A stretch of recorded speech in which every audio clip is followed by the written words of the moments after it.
अभी तक इतने सालों में नहीं दिखा वो हमें उनके कार्यकाल में 9 सालों में बहुत अच्छे से दिख गया। तो आई डोंट थिंक सो इतनी ज़्यादा जनता पागल तो है नहीं जो मोदी जी को सपोर्ट कर रही है। तो कुछ तो इस बात पे तो मुझे तो नहीं लगता कि उन्होंने किसी भी प्रकार की अभद्रता की है। तो डिसीजन के लिए बहुत ही शर्म में डाल देने वाली घटना है। बट हम अकेले मोदी जी को ब्लेम नहीं कर सकते ना। आप ब्लेम तो उन लोगों को करोगे जो ये काम कर रहे हैं। मोदी जी नहीं, लड़कियां खुद भी अपने ऊपर ध्यान दें। लड़कियों के जो परिवार हैं वो उनकी सहायता करें आगे बढ़ने में, और लड़कियां अपने आप को सशक्त ऐसा हम नहीं कह सकते कि विकास नहीं हो रहा है। विकास ऑब्वियसली हो रहा है। और रही बात सरकारी नौकरियों की, तो भर्तियाँ निकलती हैं, बट हमारे देश के युवाओं को ये भी ध्यान रखना होगा कि क्योंकि हमारे देश की जो साल में इतनी लूट मार नहीं हो पाई, मोदी जी ने 9 साल में कर दी। सारा कुछ बेच के चले गए, इतना सब कुछ बेच दिया कि लोग भूखे मर रहे। नौकरियां जो थी वो भी जा रही। आपका स्वागत है, क्या नाम पड़ेगा आपका? मेरा नाम मोनीश है।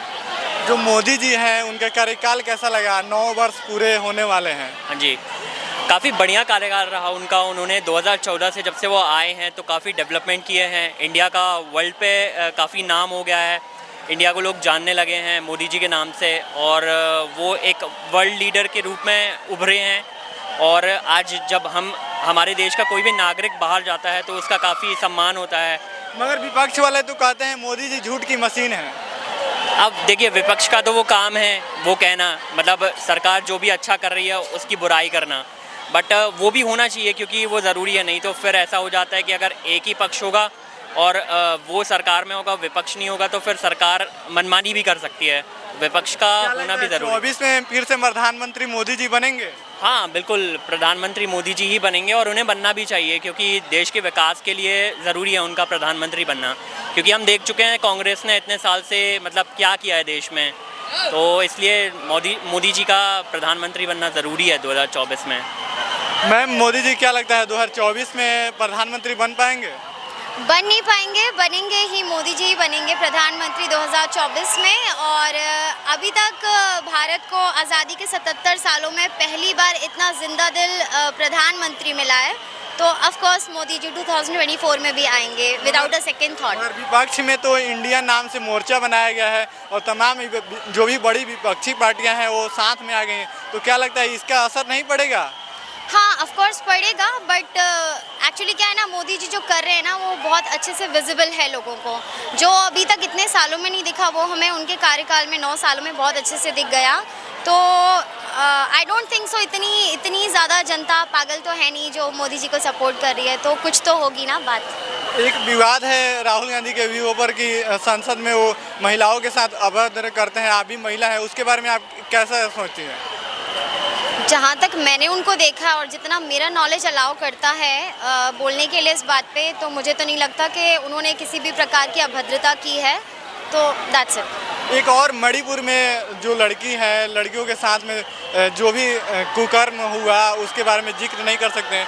क्या लगता है कि मोदी जी के राज्य में इतनी बड़ी घटना हो जाती है, मोदी जी काफ़ी दिनों तो चुप रहते हैं। आज लाल किला से उन्होंने संबोधन किया, मणिपुर का जिक्र किया कि पूरे देशवासी लोग साथ हैं। क्या आपको क्या लगता है कि इस तरह का जो भी काम हो रहा है ये सही है, इसका असर नहीं पड़ेगा चुनाव पर? नहीं, ऑफ कोर्स बिल्कुल ही सही नहीं है, बहुत ही निंदनीय काम है, बहुत ही बुरा है। हम हर सिटीजन के लिए बहुत ही शर्म में डाल देने वाली घटना है। बट हम अकेले मोदी जी को ब्लेम नहीं कर सकते ना। आप ब्लेम तो उन लोगों को करोगे जो ये काम कर रहे हैं। और रही बात मोदी जी के एक्शन लेने की, तो हाँ एक्शन लिया जाएगा, और वो बहुत ही निंदनीय घटना है जिसके लिए मोदी जी खुद शर्मसार हैं। क्या लगता है मोदी जी अभी तक इतना बड़ा, कितने लोगों की जानें चल गई, 150 से ज़्यादा लोग मर गए, लगातार हिंसा हो रही है, मगर फिर भी राष्ट्रपति शासन नहीं लगाया जा रहा है मणिपुर में?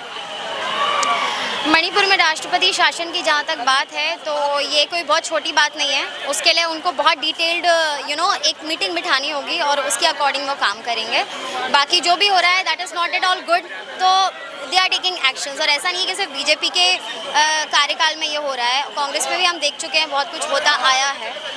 अगर लड़कियों की तरफ से कोई मैसेज देना हो कि लड़कियों के लिए कुछ काम करने के लिए, क्योंकि मोदी जी लगातार जो भी औरतें होती हैं वुमेन्स के लिए काफ़ी सारी योजनाएं लाती हैं, तो लाते हैं रहते हैं, तो क्या कहिएगा उनको तक, क्या मैसेज पहुंचाइएगा आप?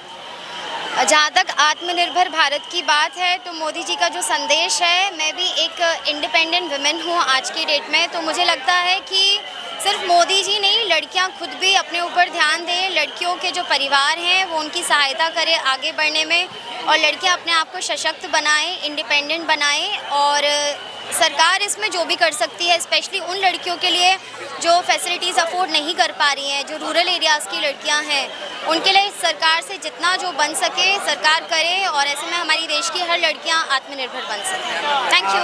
आप क्या मैसेज दीजिएगा मोदी जी तक, अगर कुछ ऐसा मैसेज करना हो कि जो विकास नहीं हो रहा है, सरकारी नौकरियों की बात हो, प्राइवेटाइजेशन हो रहा है? हाँ जी, हाँ, मैं यही बोलना चाहूँगा, मतलब विकास ऐसा हम नहीं कह सकते कि विकास नहीं हो रहा है, विकास ऑब्वियसली हो रहा है।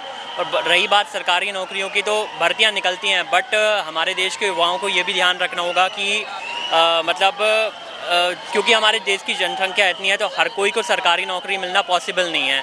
तो ऐसा नहीं है, लोग अच्छे इंस्टीट्यूट से पढ़ के प्राइवेट नौकरी भी कर सकते हैं, प्राइवेट नौकरी में भी आगे बढ़ सकते हैं, और जिन्हें सरकारी नौकरी मिलती है वो भी अच्छी बात है, वो सरकारी नौकरी में भी कंटिन्यू कर सकते हैं। तो हम ऐसा नहीं बोल सकते, मतलब दोनों साइड से दोनों चीज़ों पे हमको ध्यान देना होगा। और प्राइवेटाइजेशन की बात रही तो वो भी ज़रूरी है, क्योंकि प्राइवेटाइजेशन से भी देश का विकास हो रहा है। मतलब जैसे जो इंफ्रास्ट्रक्चर डेवलप होता है, सरकारी एजेंसियों को आप जानते हैं, जब वो ठेका मिलता है उन बिल्डिंग्स का, तो वो निर्माण कार्य जो होता है वो उतनी अच्छे से नहीं होता, मतलब उसमें मिलावट होती है, खाऊखोरी होती है, लोग पैसा खा लेते हैं, और वहाँ से लाखों रुपए करोड़ों रुपए सैंक्शन होते हैं, यहाँ आते आते तक वो हज़ारों बचते हैं। तो प्राइवेटाइजेशन भी ज़रूरी है, प्राइवेटाइजेशन से इंफ्रास्ट्रक्चर बढ़िया होता है, उससे देश का डेवलपमेंट होता है अल्टीमेटली, तो वो ज़रूरी है, प्राइवेटाइजेशन भी ज़रूरी है। चलिए, बहुत बहुत धन्यवाद आपका। Thank you. हाँ, ओके ओके। है ही नहीं। कहाँ से आए हैं आप? मैं यहीं गुड़गांव में रहता हूँ, यूपी का रहने वाला हूँ। यूपी का रहने वाला? हाँ। यूपी में कहाँ से हैं? यूपी में बरेली से। बरेली से? हाँ जी। क्या लगता है जो मोदी जी काम कर रहे हैं कितना अच्छा कर रहे हैं?